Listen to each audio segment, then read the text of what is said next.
All right, good evening, everyone, and welcome to the February 5th meeting of the Public Works and Engineering Committee.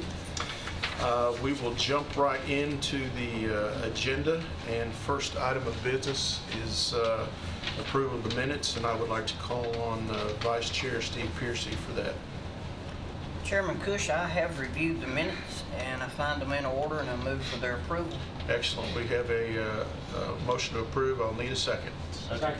All in favor of those approvals, please signify aye. Aye. Any opposed? All right, moving right along. Let's jump into Highway Department.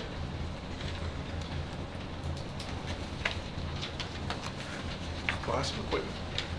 Good evening. How is everyone tonight? Fantastic.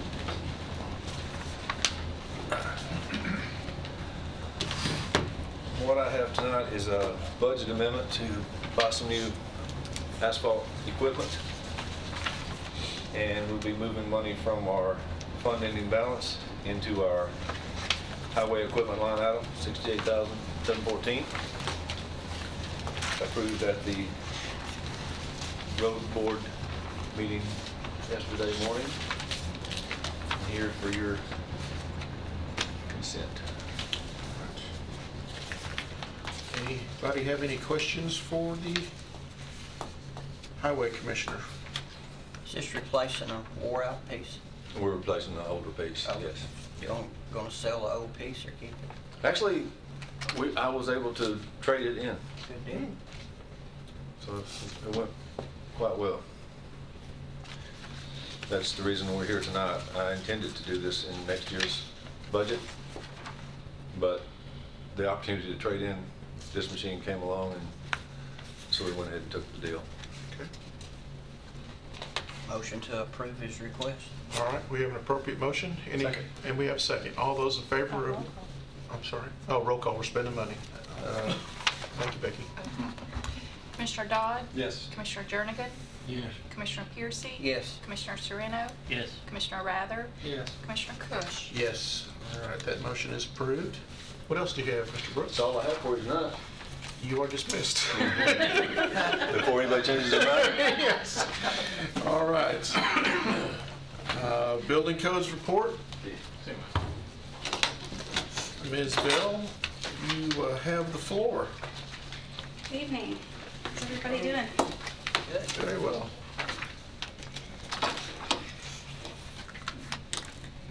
So, monthly report on building permits.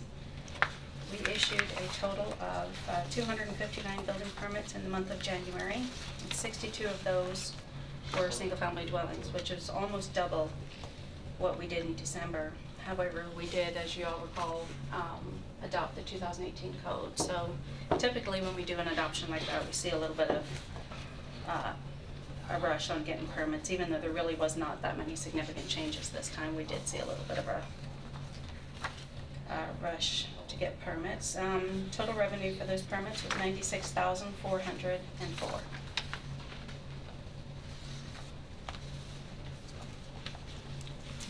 And if nobody has any questions, I'll move on to development tax. Development tax revenue this month was $760,500. Smyrna had a fairly large 264-unit apartment complex going up in Sterling Drive, which accounts for that number.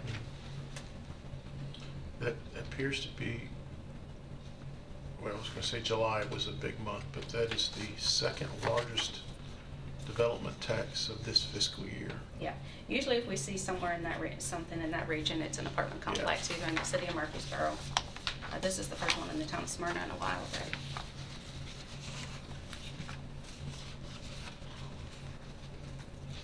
And if nobody has any questions, zoning enforcement, we had a total of 179 inspections in the month of January. So this is the time of year when we start to pick up in zoning enforcement.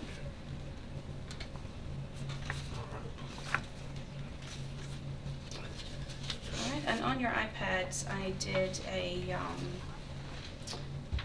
end of the year report for 2018, just to give you an idea of what we're up to in building codes. And I'll, rather than read the whole thing, I'll skim through it quickly. In October of 2016, when I became director, our department was jam-packed full of filing cabinets. We kept every paper record that we had since building code started. And we had a total of 56 filing cabinets. So it was my goal to digitize, not everything, but at least the last 10 years. So at the beginning of 2017, we started sorting and packing and archiving everything from 2007 previous. And everything from 2007 to presently, we started digitizing them, scanning them, and putting them into the computer. And I'm happy to say that we are just about done with that. We're closing in at the end. And we have reduced our filing cabinets down to 12. And we were able to but offer up the rest of the filing cabinets for other departments to use, as well as all the hanging folders that was in there. So, and we haven't purchased a hanging folder or a filing cabinet since 2016, so that's good news. 2017, I also reorganized some of the staff positions and their duties in the department. Really, I did that because I've been in the department for almost 20 years, and there was a lot of employees that were underutilized, and some of them weren't utilized enough. So we did some moving around, and while taking the department's consideration, needs into consideration, all while maintaining or reducing, I understand, some of the payroll dollars for the department. At the end of 2017, Rutherford County was tasked by the state of Tennessee to do a ADA evaluation of all the county-owned buildings and all the voting precincts. Sonia Stevenson, our HR director, is our ADA coordinator for the county, and she approached us and asked us if we would assist in that. So we spent the entire year, the inspectors did, inspecting a total of 114 buildings and submitting reports that were anywhere from 18 to 81 pages long, depending on the service that the county building provided.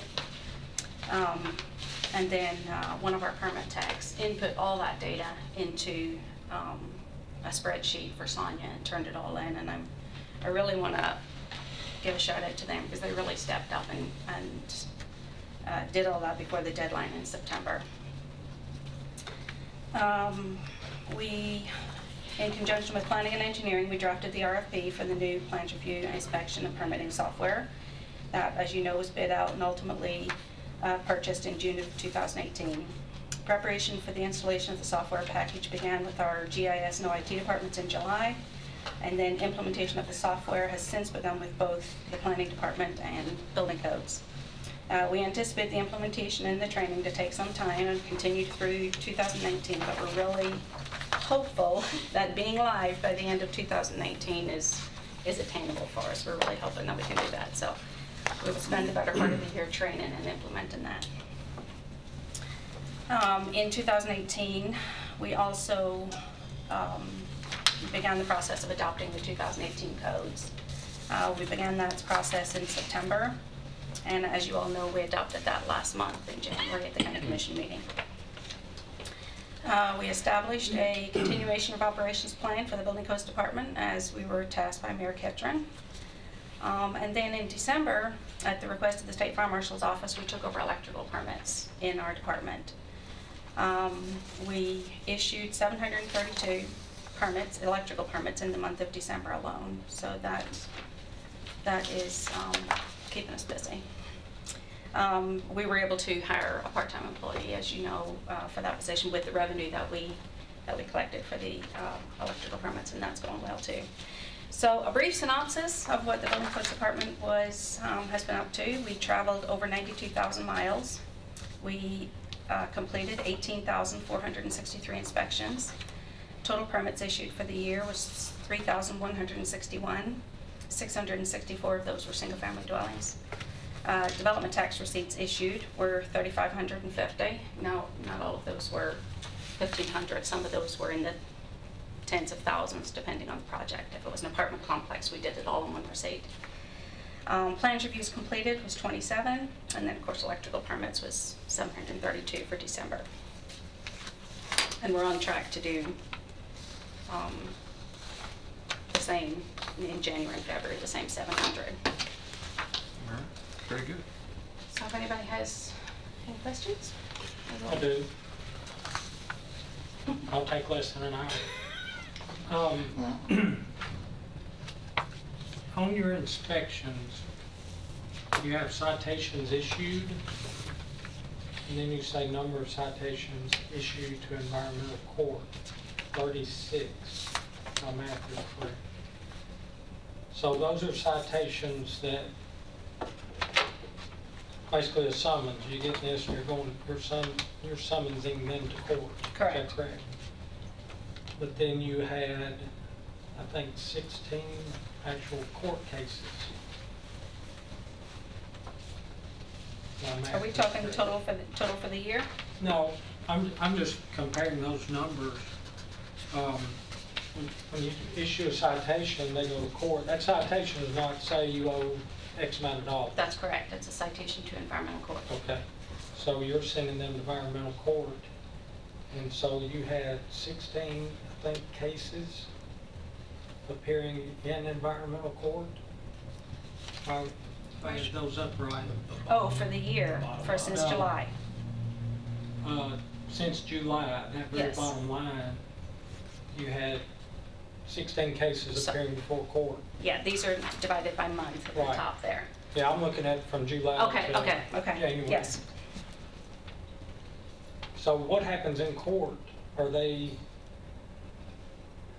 fined in court? Does the judge fine them? Does the judge Well- give them X number of days, or?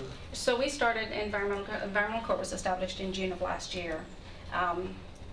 We haven't had anybody that's been fined yet. We haven't had any cases that have reached the point where they've actually been heard by the judge.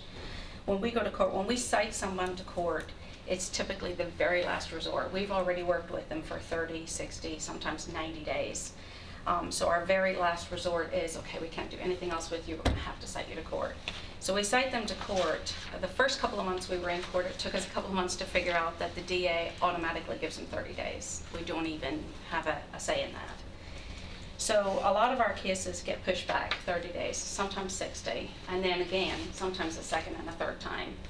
So in the 9, 10 months that we've been in environmental court, we have yet to have a case that's heard by the judge.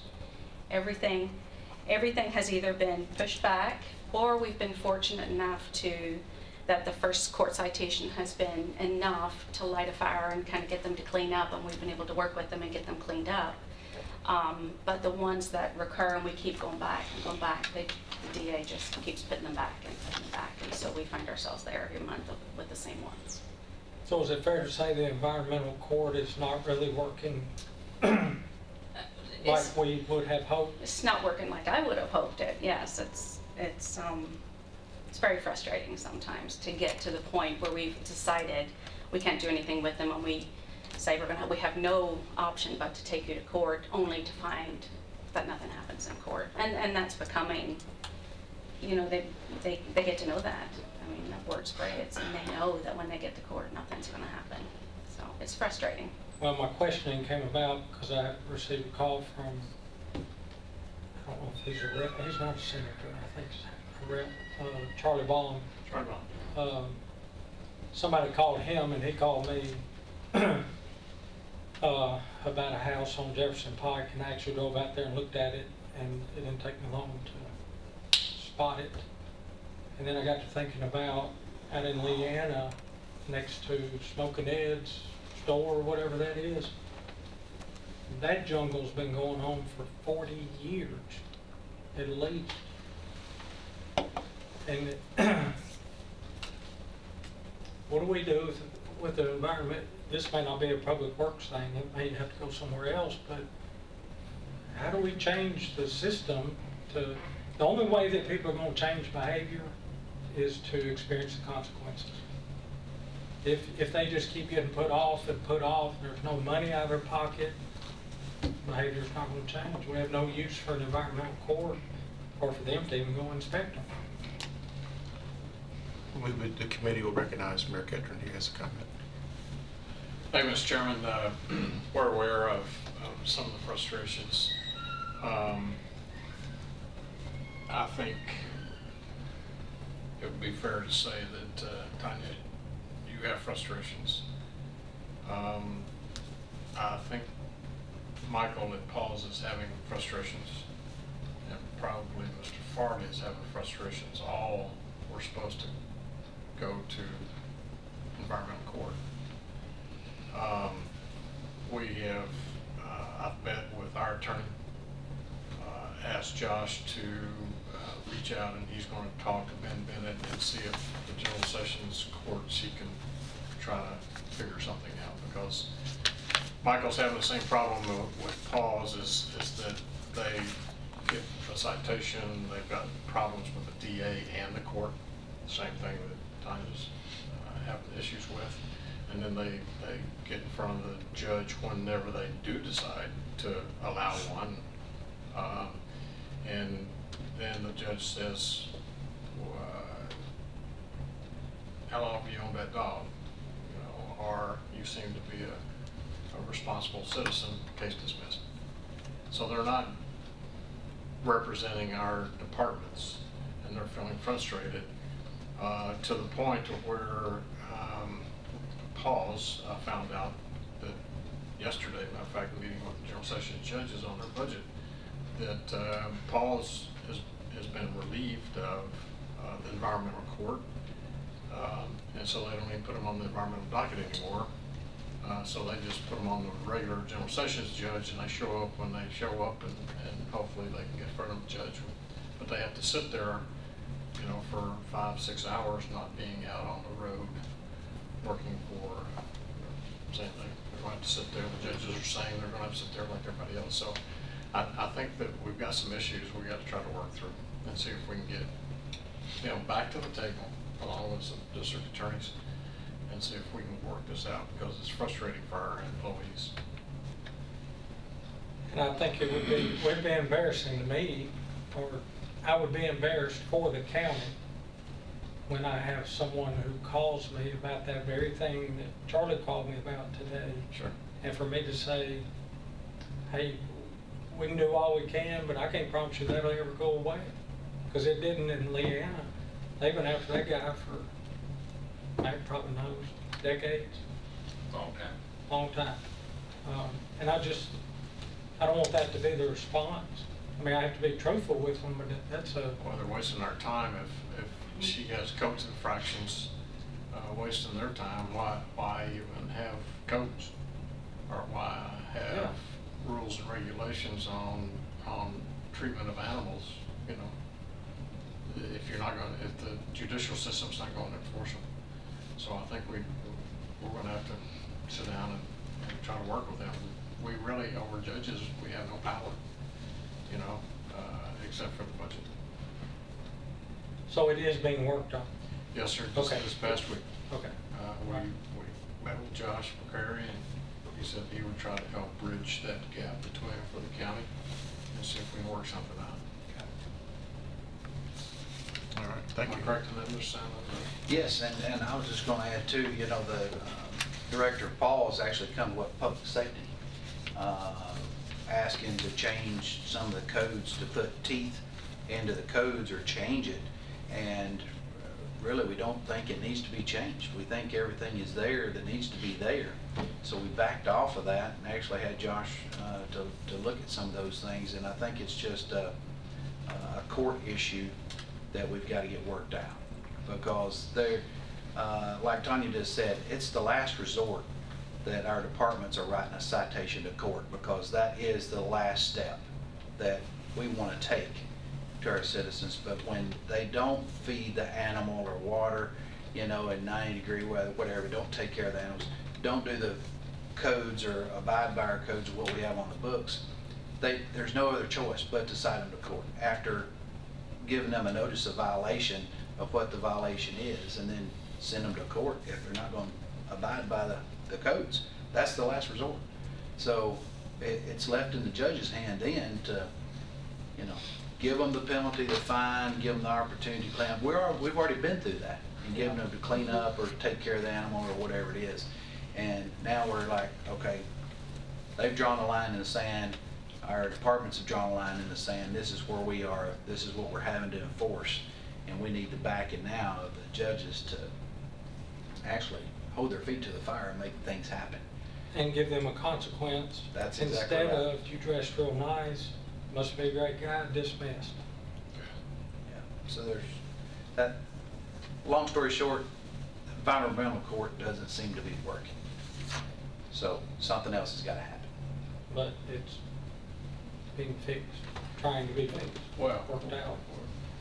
we've instructed our attorney to take the first step to see if we can resolve Yeah. some of the issues. Nothing else, Mr. Chairman? Thank you, sir. I think I went over my 30 minutes. Before, Tanya, you get into your Board of Adjustment and Appeals, we need to get a motion and a second to approve her building codes and development tax report. So moved. Second. All right, all in favor, say aye. Aye. All right, now you may proceed. So our Board of Adjustments and Appeals was originally established, and I apologize because I cannot come up with a date. I spoke with David, my predecessor, and he said it was in place before he took his position in 1991. So I apologize, I can't come up with an exact date, but it's been in, it was established a long, long time ago, so. 14. What? 1492. Yeah, there, that's good. So, the only thing with it was, it was taken, the excerpt was taken out of it was only ever utilized to the extent that the code allowed it to be utilized, which is any decision that the code official makes, it can be challenged through this appeals board. 2 years ago, 2.5 years ago, we had a noise violation that the noise violation currently reads that they can appeal to the BZA. So they did appeal to the BZA, and only then did the BZA decide that, or determine that they could not legally hear it because it was not part of the zoning resolution, zoning ordinance.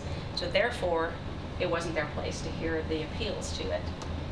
So I decided at that point that we had a couple of, Mike and I had discussed fireworks ordinance, modifying the current noise ordinance, and also we have the local stormwater ordinance, all of which are local ordinances that cannot be appealed. There is no board that exists to allow these ordinances or violators of these ordinances to appeal to. So I talked with Josh and Mayor Catron about expanding the duties of the Board of Adjustments and Appeals to hear appeals such as appeals to the noise ordinance, the stormwater ordinance, and then to include what they currently do. So that's how this came about. I expanded on it a little bit. I wrote, the details of it are a little more in-depth as to what was there, and I don't know if anybody's had a chance to read it already, and I don't know if you want me to read it through. Would you like me to read it through, or Give us a highlight. skim through it? So creation would be the same as it is right now. Create, appointment, qualification, replacement is the same. 5 members, 3-year terms that are staggered, and then they be either voted back in or filled, the vacancy filled after 3 years.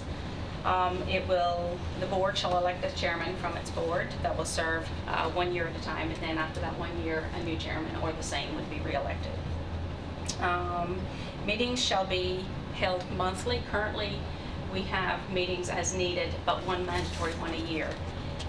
This one, we would schedule a monthly meeting, but not have it unless we absolutely needed it. So it wouldn't actually be held unless there was something to hear, but we would schedule it once a month. We would have a given date for it once a month. The powers and authority just reads what it has the power to address, and that would be all of the existing building code or codes that we just adopted, you guys just adopted last month, and includes the county stormwater ordinance. I left out the noise and the fireworks, first of all, because the fireworks doesn't exist yet, and the noise one, we had discussed modifying it, but if there is wording in here, Josh has reviewed this and had some input and rewrote some of it for me. We did put some wording in here that would allow the county commission to allow the Board of Adjustments and Appeals to hear whatever ordinances is adopted in the future. So if we do modify the noise ordinance, or we do adopt a fireworks ordinance, or some other local ordinance, the county commission can give the authority to the Board of Adjustments and Appeals to hear appeals to that ordinance. And I think the rest of it's pretty straightforward. Unless anybody else has any questions. And this board is to the benefit of the client, as it were, the builder or the tradesperson. Correct, right. And it's not a benefit to give you more teeth, it's a benefit to the citizen. It's a benefit to them. So if I make a decision based on what I think the intent of the code is and they disagree with me, they can go to the Board of Adjustments and Appeals and they can all make decisions based on their own interpretation of the intent of the code. And they are welcome to bring any documents or information or studies or anything that they want to the board to present to support their appeal. But yes, I don't have a say in it at all. So this is a brand new board. Well, we're going to use the existing members. That's why we titled it the Amended and Restated Resolution to Establish and Govern the Board of Adjustments and Appeals. So this just amends what we think was originally written, but we don't know that. We don't know. Right. what Same the number of resolution members. looked like. You're just Yes. broadening their Yes. scope a little bit. Yes, we're just defining the duties and So, do we need a motion to accept and extend You the would need the to scope, accept. the resolution? Okay. All right. So, if we have some more questions for Tanya, let's now's the time to do that. Otherwise, we would need to make a motion to approve or disapprove. The organization and so forth, you've had to kind of recreate this, that you have a template of some sort for this resolution. You sound like you lacked some original records. right. The original. Did you have some other boards from other counties? Yes, or- that's exactly where I took all this. Okay. I just researched the Williamson County, City of Murfreesboro, City of Franklin, and Wilson County. Has the current members of the board or any builders or tradesmen or people who receive these notices looked at this? Our attorney's the only one, and Mayor Ketra, and myself. It's exactly the same as, the terms of it are exactly the same as what exists. The only thing that's changed in this is we're expanding their duties to allow them to hear appeals from the local ordinances.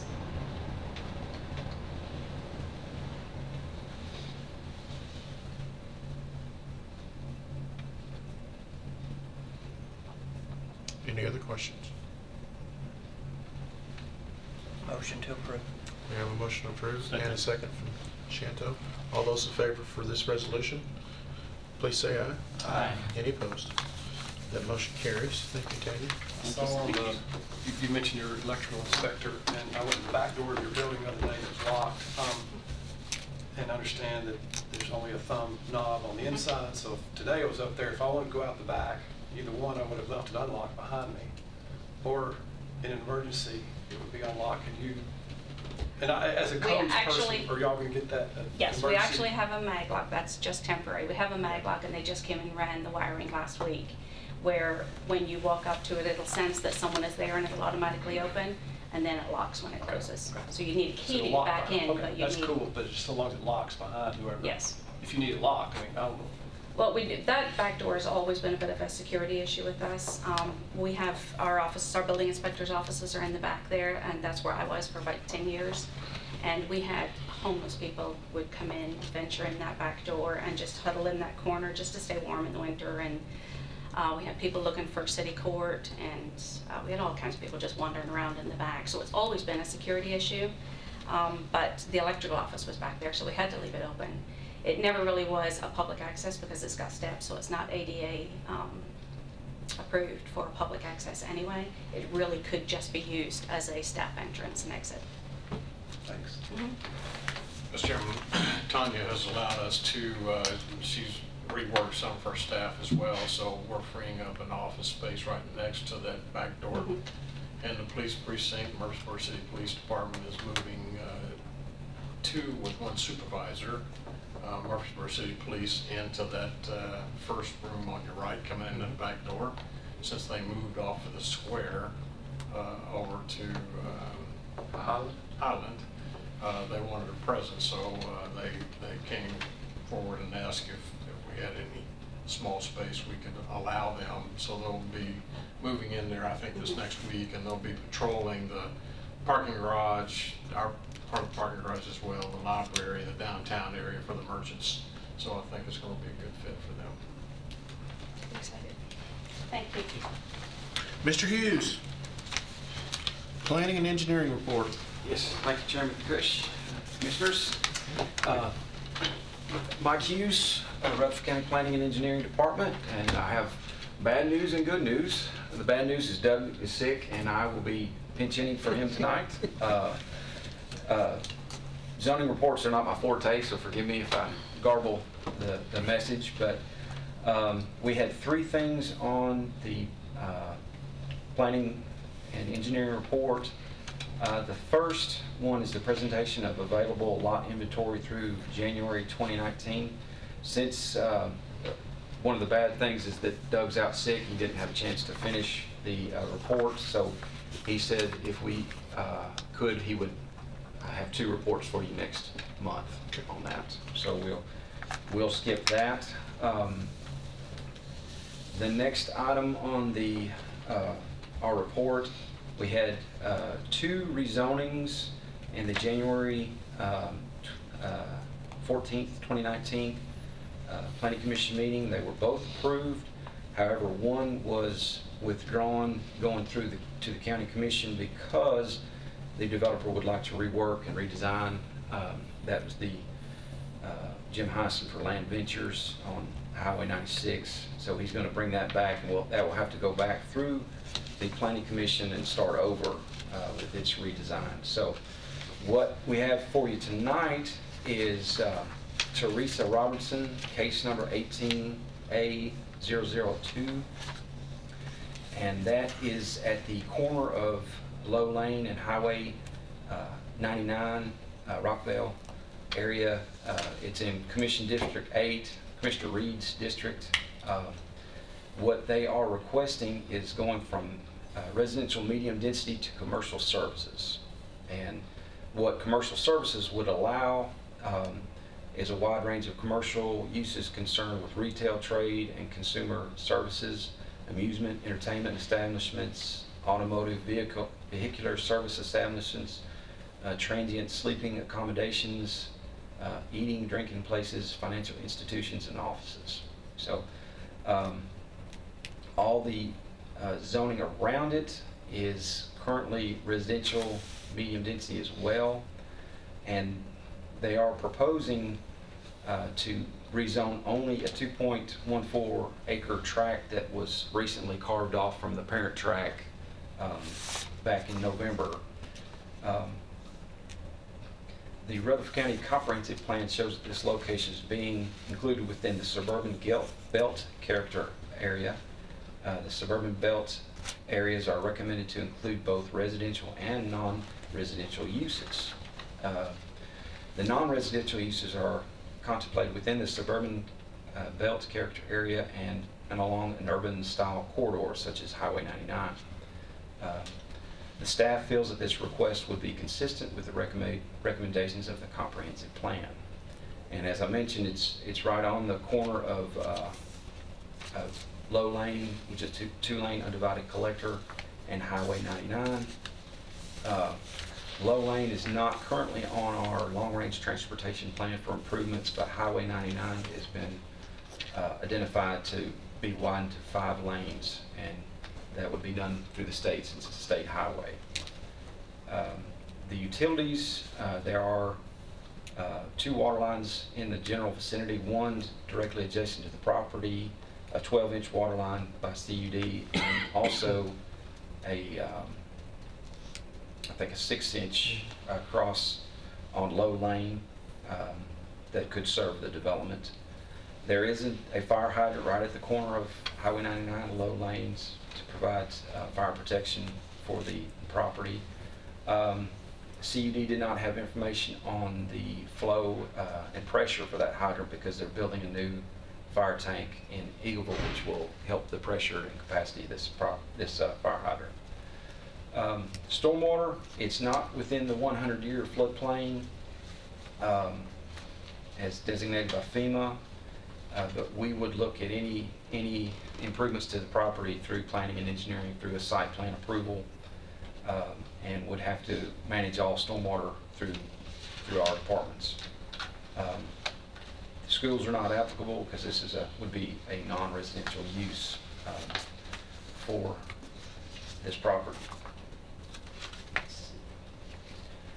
Conversations with the applicant indicate that they wish to rezone the 2.14 acres to build a office building for their business, and the applicant currently lives on the parent tract, the adjacent property that was part of this parcel.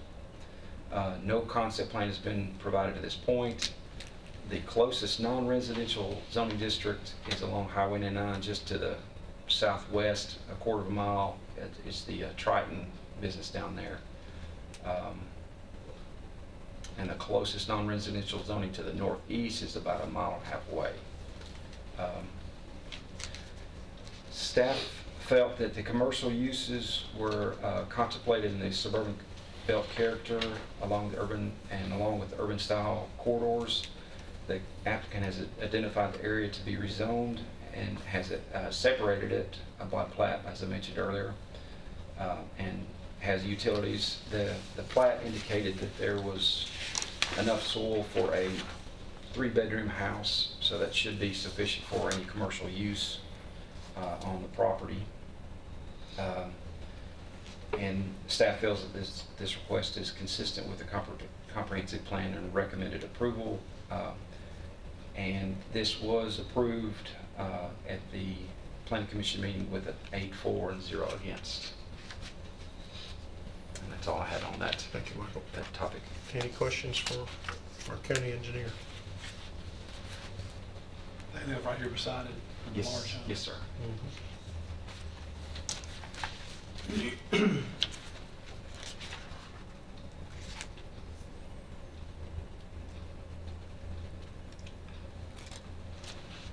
That's the only thing on your report, isn't it, Michael? Yes, sir. All right. Yes, sir. The other, like I said, the other rezoning was withdrawn, or deferred, I guess, until they could redesign. And then the other item I had on the agenda, we will have to defer it as well because we need more advertising time for our public notice. That's the stormwater ordinance. Okay. So we would need a motion to accept his report. I make a motion to approve the rezoning request. Thank you. Second. And a second. All those in favor? Aye. Any opposed? Thank you. Thank you. That's all I had. All right. And last but not least, Magnolia. He said that was my... Number one in our hearts. Very nice night. How are y'all? Good. Right. As you can see on the landfill report, the landfill's not been really active. The weather's not been conducive. It's not really brush time either. So we've not got a lot going on at the landfill. On the other hand, the recycling centers have been very active, even though the weather kind of affects them. Usually we'll get through the weekend if it's a pretty weather weekend with quite a few loads. We've had a lot of non-pretty weather weekends, but when we finished up Sunday afternoon, we started Monday morning with 109 loads on the ground tall. And previous weeks we've been in the 70s. But we're gonna be okay. We run on Monday and the centers are closed, and landfill didn't do very well, so we got 25 of those hauled. And then usually on Tuesday, the centers can generate more loads than we get hauled. So I counted them up before I left. We've got 80, I think it's 88 to start with tomorrow. So, but we'll be okay there. And then the school routes, we're still struggling with recycling on those, but we'll get those better. Any questions on that?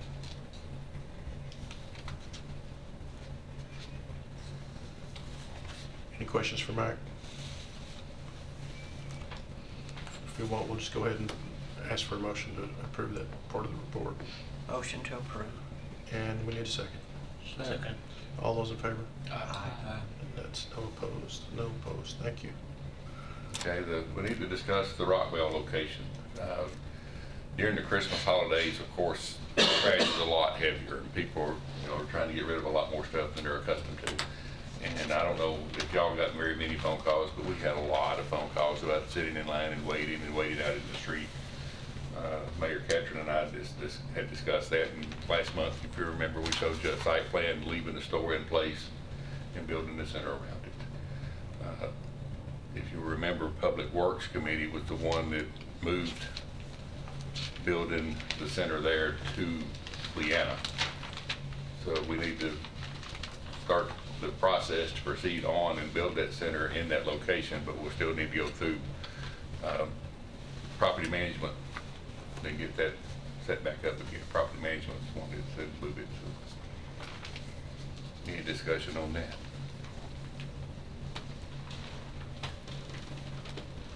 You said we're gonna build the center around the store? The residents don't want the store moved. I'm aware of that. So we're going to leave the store where it is, and we'll still build the center, and it won't truly be around it, it will be behind it. But the store will have a couple of parking spaces. It doesn't have a sewer side or anything like that.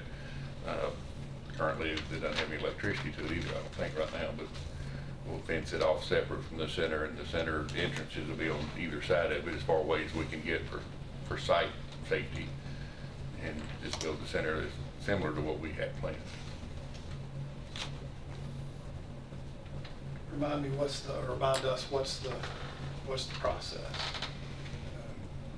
to go over there, start building the center? Our move here is not for you to go out and, No. so We'll need to go back through property management and get that approval again and start the process. And then here, we need approval from this committee that yes, that's what we need to do. Then we'll have to do the drawings and all that kind of stuff and get all the permits, which is going to take a while.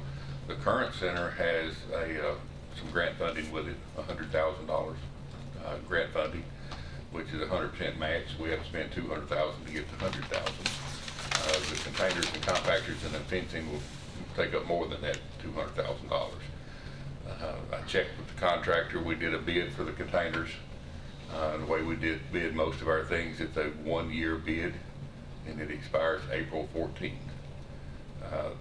Prices of metal have gone way up since that, but they will honor that bid if we want to order the containers again. containers are a rented or a leased item? No, we purchased those. 3 compactor machines, 3 receiver boxes, 8 open top containers, 30-yard open tops, and 8 recycled containers, which we've received all of those for the Leanna except for 2 recycled containers they still have to deliver. That's $161,000 and some change. And the fencing is going to take up well more than the rest of the $200,000. But if we're going to proceed with this, we need to go ahead and before April the 14th and order those containers, because we won't get a better price Before April? because the contract, the bid agreement is for a 1-year period. I want to make sure you have a place to put them. We'll So do we what need to we're make doing. sure we've got the site approved before we order any containers, right? Well, I agree, but if we wait too long in the process, and then we'll have to rebid those, and then it's going to cost us quite a bit more money.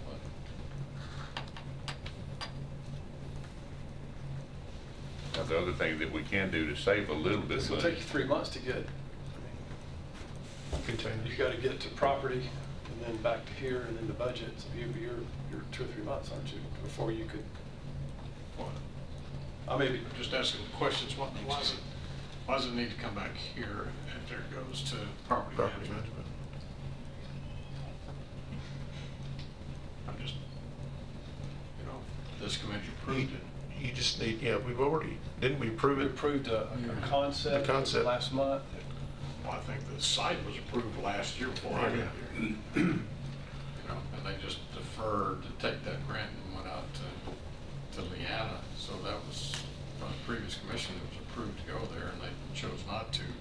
We have reviewed the current location location, and it's just not gonna work.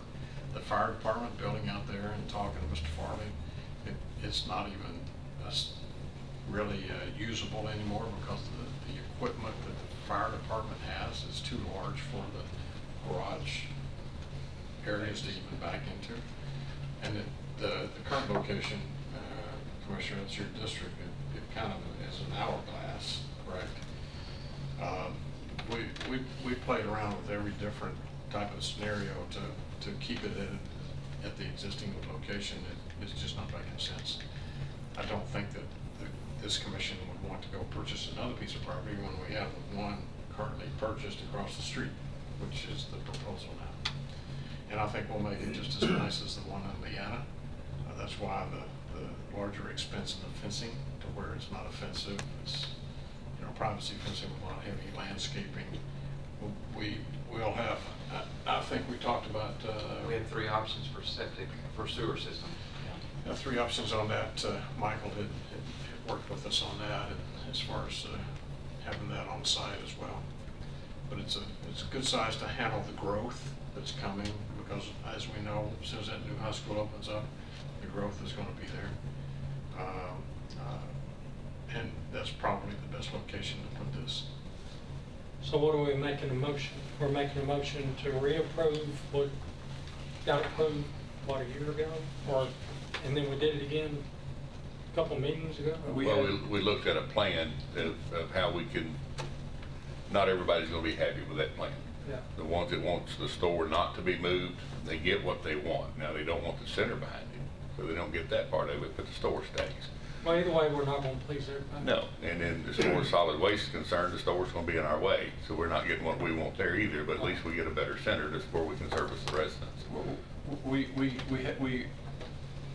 We presented a conceptual site drawing according to the minutes of last month, and that was it. So there's no motion to build it. So I just want to make sure Right. we're talking $500,000 at least, and abandon the other site or repurpose it.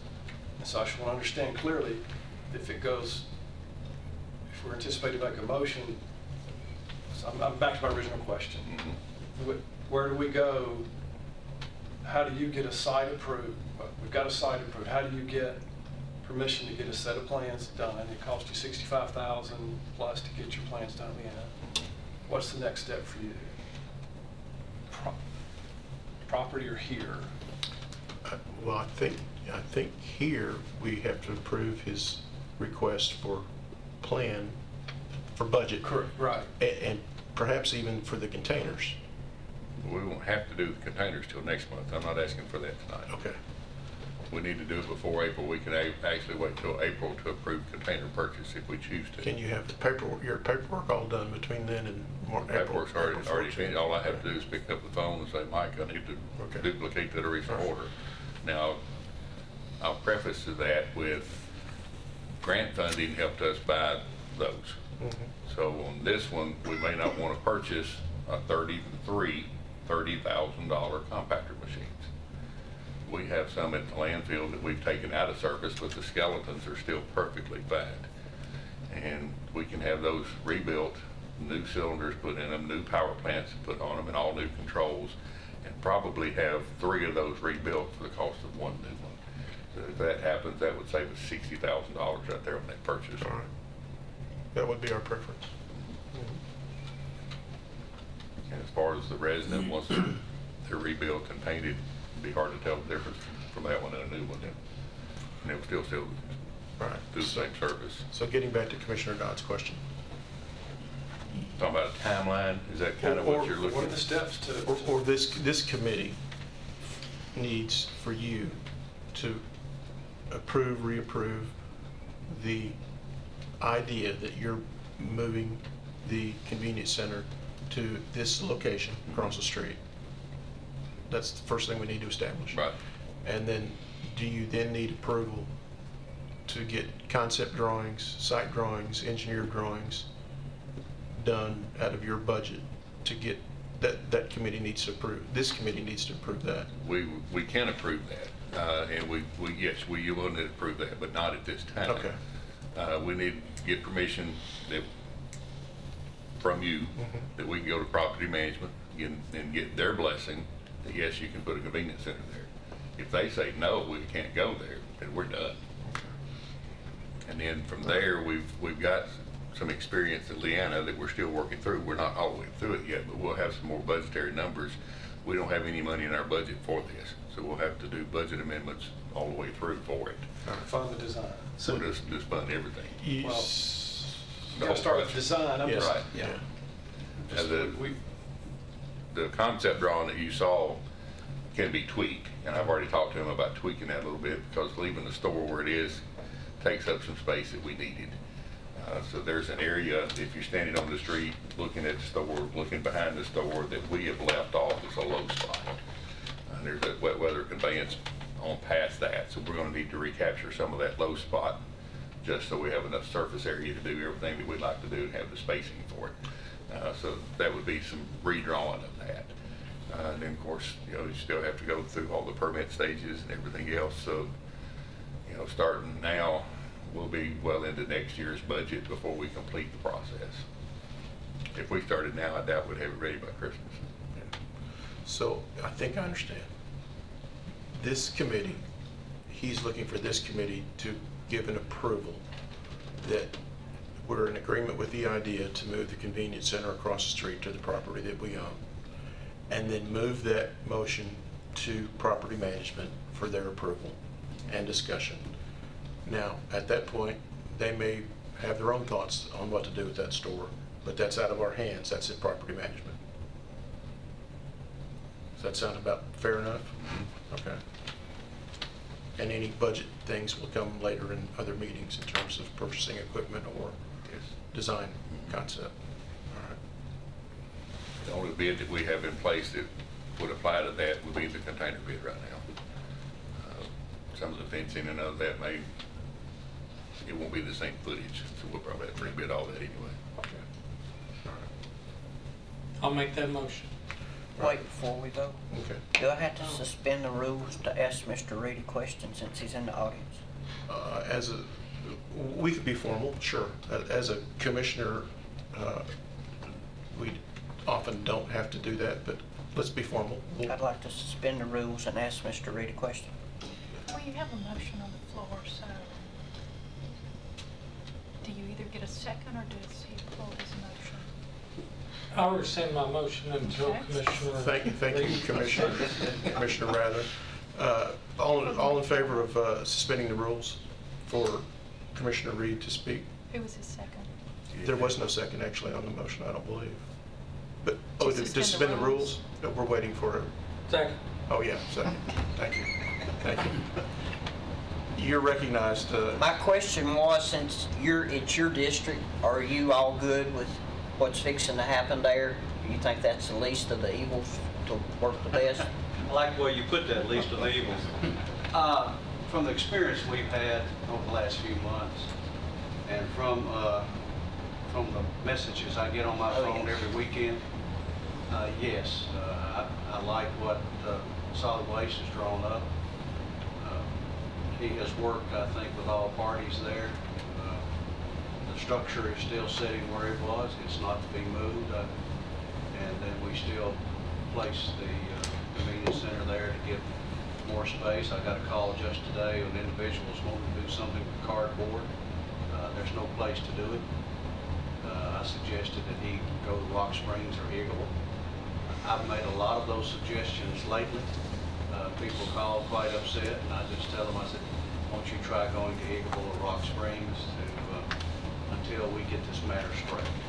And I have people that are doing that, taking care of that. But it does put it out of their way, but it's for the betterment of that community out there. I think this would be the best way to do it. Very well. Thank you, Commissioner. Does that satisfy you? Good. All right. We're back to you, Commissioner Rather, if you would like to reestablish your motion. I make the motion, whatever we just decided to move it, Okay. and it go on to, Yeah, we'll have Becky reread it if that's okay with you. Second. But we would need a second for his motion. All right. Public Works Committee approves moving the Rockville Convenience Center to the site across the street, leaving the historic building in place and forwarding this issue to property management to get their blessing on this location. Question. Do we want to take out the part about leaving the historic building in place and let property management deal with that? No, I think we would take it as she read it. Okay. And if they want to change it, then, That would have to come back to us. well, that's fine. But you say it's fine. Well, yeah. But that was what our original proposal is. Okay. I think we need to continue on with that. Okay. All right. And then the only other thing that, to let you know what my plan would be is if that happens, then that puts that county piece of property under the solid waste umbrella. Yeah.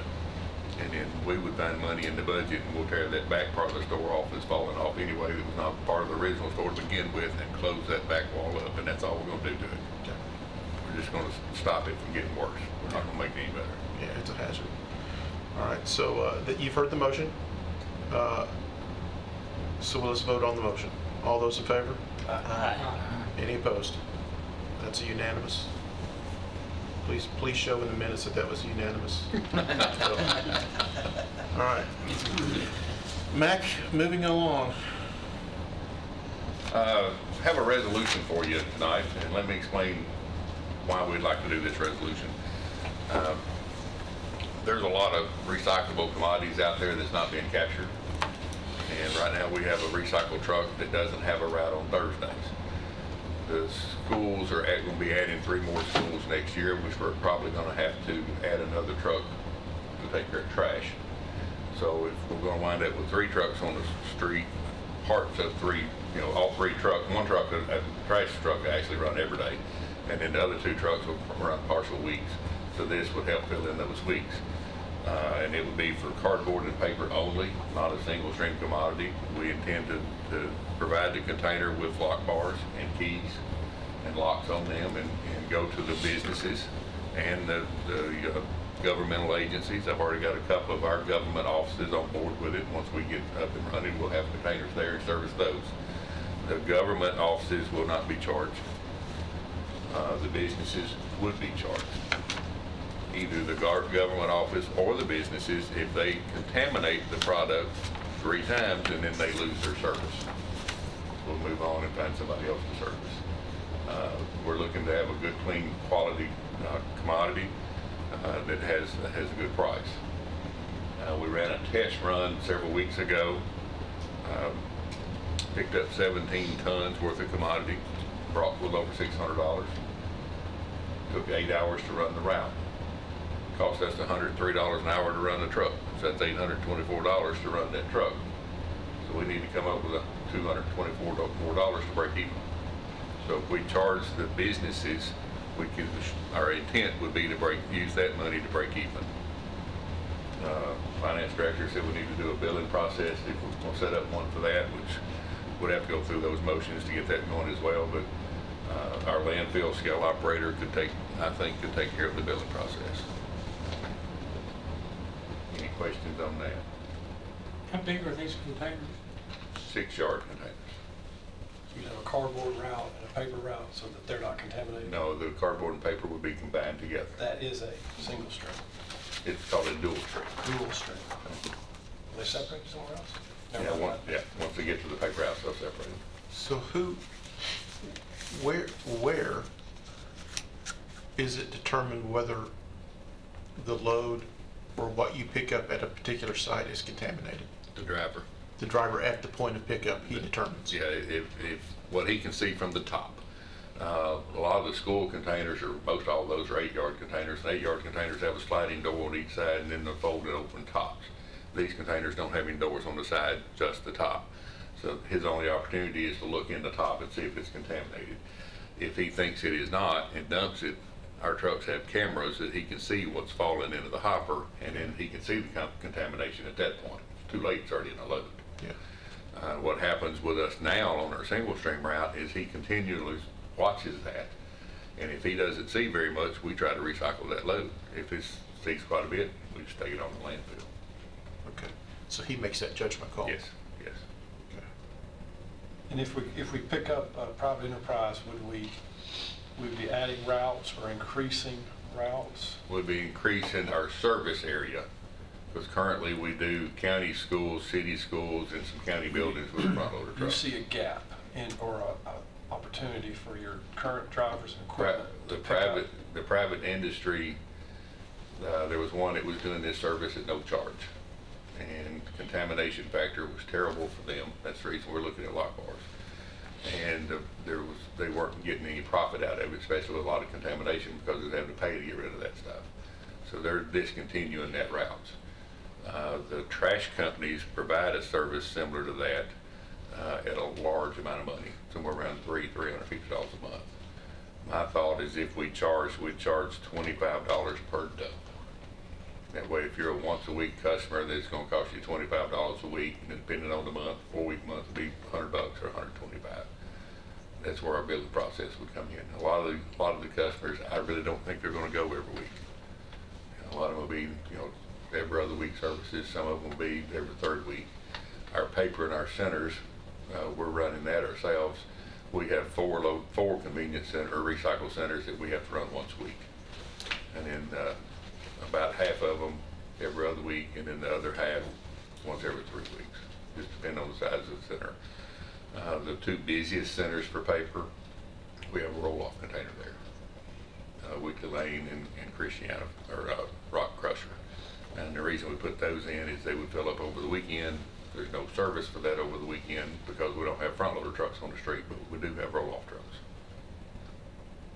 So when those get full, it doesn't matter what day of the week, we have keys to the location. The driver weighs it in, dumps it, weighs it back out, and writes all the weights down, and I'll send them the tickets on Monday morning. So in order to even have a chance to break even, which I'm not a fan of, I'd rather make money than break even. Breaking even's really losing money, but regardless. Keep it that way, Bill. Yeah. Who is going to go out and try and solicit businesses to sign up for this program? I will, or my driver. Okay. Are we targeting commercial? Is that what you're after? Not big commercial. The big commercial, the Nissans and the Betterbilts and all those, they would be roll-off compactors for that type of service, because they'd have large quantities of cardboard. And then when you have the compactor situation, you have to be really cautious with the employees that's putting it in there to make sure they're putting the right commodity in there. So contamination can be a factor, not always. But this would be front loaders, so it would be more small business type stuff. Does that answer your question? No, but I'm going to ask you another. Okay. A lot of your bigger commercial places bale their cardboard. Mm-hmm. Are you going to have to purchase a baler to transport it once you collect it? Or are you just going to haul it loose, or what's your plan there? We'll pick it up with a front loader truck, which compacts it, and then current plan right now is take it to Caraustar and Laverne. And once we dump it out, then they do all the baling. Each box? You're going to take each box one at a time? No, we'll have a front loader truck that will stab that 6 yard, dump it over in the truck, and pack it. And depending on whether it's cardboard or paper and how full the container is, you can get anywhere from 9 to 15 of those boxes in a load. All right. If you can't get enough commercial businesses to sign up to make this financially viable, pardon the pun, do you scrap the idea? I think you increase the service charge. Because what we're looking at is our service charge would be far less than what they could get that from anybody else. And it's still cheap enough that it's worth the effort to recycle, because they still have a trash bill from whoever their trash provider is. So if they're not recycling, then they're paying the trash bill to throw it away. So right now, I'm looking at enough money to make even, but if we need to make it profitable, I think we can. And some of the private customers, or private businesses that I've talked to, tell them what we're looking at doing. They said, well, how much are you going to charge? And I said, I'd love to do it for free. Oh, you can't do it for free. You need to charge me something. So everybody's willing to pay something. They just rather not pay for $400. We're supplying a container with a lock bar, and 3 strikes you're out. We're sitting on containers. That's my concern. Because 3 strikes you're out is very common with contamination. Like within the first quarter. Yeah. But the other thing is we're not gonna reach out to all the businesses is because we don't have the time or the capability of servicing them all. So selected businesses that you And think if are. we select one and with the 3 strikes he's out, then we'll go seek out How another. much is a container? Right now, the containers we have been donated, so we don't have any container costs. We already have the With a truck. lock bar? We purchased the lock bars. They were $22 a piece. We purchased them 4 years ago, never used them. No, we never. No, we never did buy them. We never did We buy didn't them. buy them, Yeah. just to prove the budget, Mhm. okay. We purchased 20 lock bars, and we have 20 containers ready to go. Lock bars are painted and ready to go. Do you see this helping our future trash issues or hurting it or what? I think it will help it. Partly where it's gonna help is if we're successful with this program, that it's locked up, contamination is limited because the one putting it in is the one that has the key. So outside dumping and all that kind of stuff shouldn't happen because it's locked, as long as they keep it locked. And if we can make this program work and work well, then we can go to the 60 and soon to be 63 schools and say, this is the new program, this is how we're gonna recycle. We can't charge them, we can't stop their service, but we can make them do it right. We just have to have a way to show them this works. And the intent is to keep the schools at a single stream program, where it's glass, or not glass, but plastic, cardboard, paper, aluminum, and tin. I really don't want to stop that program. Now, I don't know if y'all been reading in the news or not, but there's a lot of cities and governments stopping their recycle programs completely. I think that's a mistake. Because once you stop one, it's hard to get it started back again.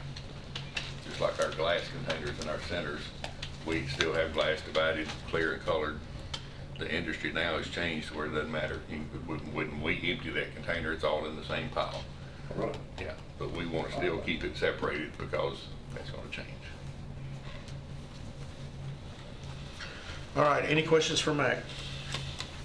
We would need an approval of that resolution if you all are in favor of that. My opinion is we might as well try something and see if it works. See if anybody salutes it. If it doesn't, we'll change it again down the road. But anyway. And there's no money tied to this at this point. I'll make the motion to approve this resolution. All right, we have a motion to approve. We would need a second. Second. We have a second from Commissioner Sereno. All those in favor? I'm sorry. I'm sorry. We're putting a $25 fee locked into this resolution. Are we locking ourselves into 25? It needs to be 30 or 40 or 50. I hate to beat this down, but And that's a good point. The wording could be changed. Chairman, could this resolution just simply be amended in the future? It could be. And what we may want to do in the future, like our landfill for tires, is we pay $65 a ton. That's our current price. But if it went up to $100 a ton, the way that resolution was done, then we can charge what we pay. It's not really a pay in here, but it would be a cost factor. Just item 4 says $25 a week. Yeah, right. Okay. But this sets out in here that you're in charge of this program, right? You are the authorized official to oversee, so if you did not set that fee, you would have the authority to change it. If But you- they would, If it is this body set. would still have to approve it. You would have to, Yeah. even with you being the authorized official, I to don't have the- oversee. I don't have the authority to change charges. Okay.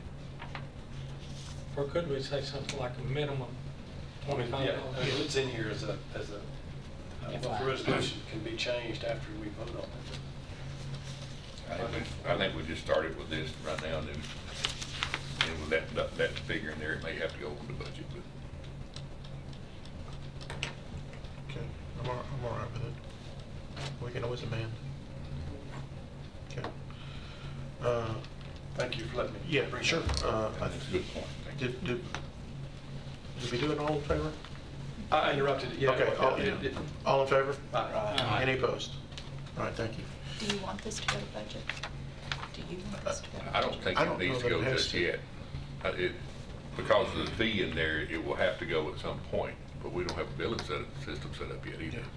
Yeah, you gotta have a way to. But does it need to go to budget before it goes to the commission? Because at this Yes. point, it's going to the commission. Well, then we'll need to go to budget then.